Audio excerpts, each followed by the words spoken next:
Sa normal na takbo ng mga kaganapan sa isang tao, ang isang ama ay saksi sa pagsilang ng kanyang anak, kinakarga niya ito, kadalasang mula sa mga bisig ng kanyang ina, at niyayakap ito ng mahigpit, at alam niya kung gaano kadelikado ang bagong buhay na ngayon, ay bahagi na ng kanyang pamilya. Minsan, ang sanggol ay umiiyak ng malakas, sa iba namang pagkakataon, ang sanggol ay tahimik, at nakangiti, at ang ama ay puno ng kagalakan at saya. Habang ang mga taon ay lumilipas, nakikita ng ama ang kanyang anak na lumalaki, at pagkatapos ng ilang panahon, marahil mas maaga kaysa sa kanyang inaasahan, ang anak ay isa ng binata at nag-aalaga na rin ng kanyang sariling pamilya, at ang karaniwang pagwawakas ng kwento, ay ang anak na nag-aalaga sa kanyang may sakit na ama, pero sa huli ay siya ang maghahatid sa kanyang huling hantungan o libingan. Pero may mga pagkakataon, na ang pagtatapos ay iba, ang ama ang maglilibing sa kanyang anak. Kaya ating tunghayan ang mga kilalang sundalong ama, na silang naglibing o naghatid, sa kanilang mga anak sa kanilang huling hantungan. Kaya kung bago ka palang napadpad sa channel na ito, at kung gusto mo ng mga kwentong katulad nito, ay mag-subscribe ka na, at huwag kalimutang i-like, at pindutin ang notification bell, para lagi kang updated sa mga kwentong kagaya nito. Major General Fortunato Abad, at ang anak na si Lieutenant Tito Abad. Si Second Lieutenant Tito Abad ay ang pangalawang anak ni General Fortunato Abad, na dating Commanding General ng Philippine Army. Sa dalawang anak ni General Fortunato Abad, si Tito Abad ang pinakanasasabik sa kanyang karera sa militar, at naging Corps Commander pa noong siya ay nasa high school. Hindi masyadong masaya ang kanyang mga magulang sa kanyang plano na pumasok sa militar, dahil ang kanyang nakatatandang kapatid na si Victor noon, ay nasa Philippine Military Academy na, o PMA. Si Tito Abad ay nagtapos sa PMA Class of 1978, isang taon, pagkatapos makagraduate ng kanyang kapatid na si Victor.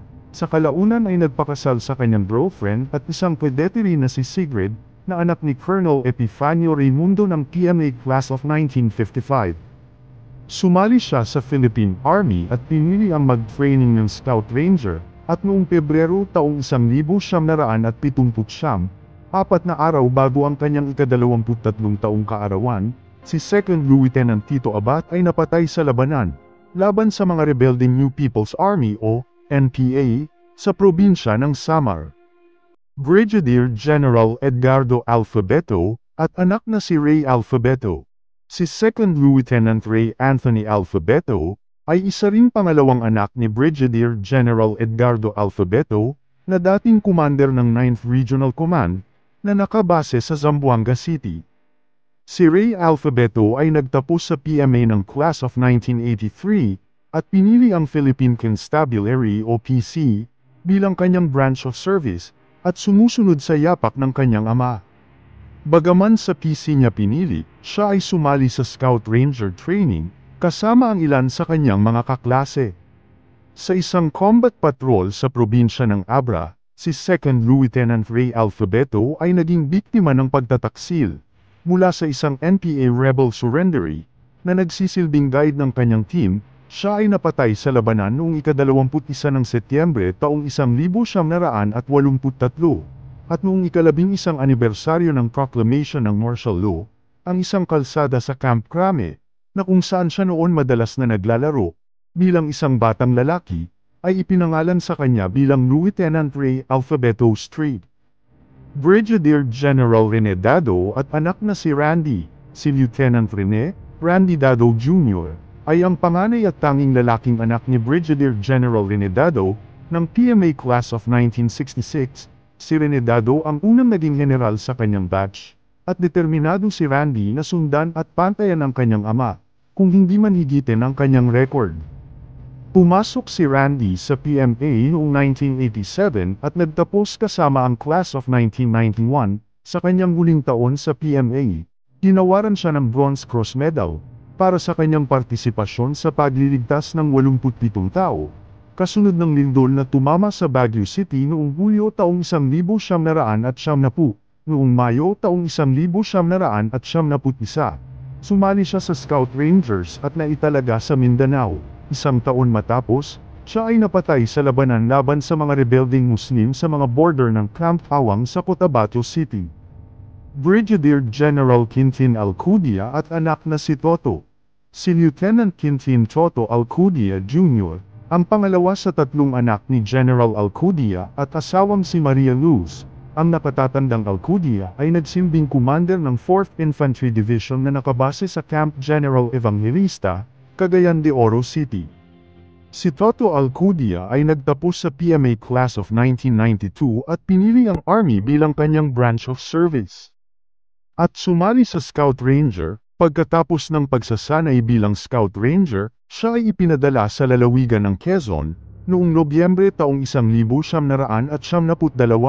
Siya ang unang nasawi sa kanyang klase, nang siya ay napatay sa mga military operation laban sa mga rebelding NPA. Ang kanyang nakababatang kapatid ay si Lieutenant Colonel Ronald Alcudia, ng Class of 1993 ay nasa Philippine Army din. Chief Superintendent Roberto Damian at anak na si Francis. Si Lieutenant Francis Damian, ng Class of 2007, ay anak ni Police Chief Superintendent Roberto Damian. Pumasok siya sa Philippine Army pagkatapos ng graduation, at napatay sa labanan, sa panahon ng paglusob ng mga rebelding Muslim sa Zamboanga City noong 2013. Naaalala ng kanyang ama, na si Francis ay hindi lamang niya anak, kundi siya ang kanyang pinakamatalik na kaibigan.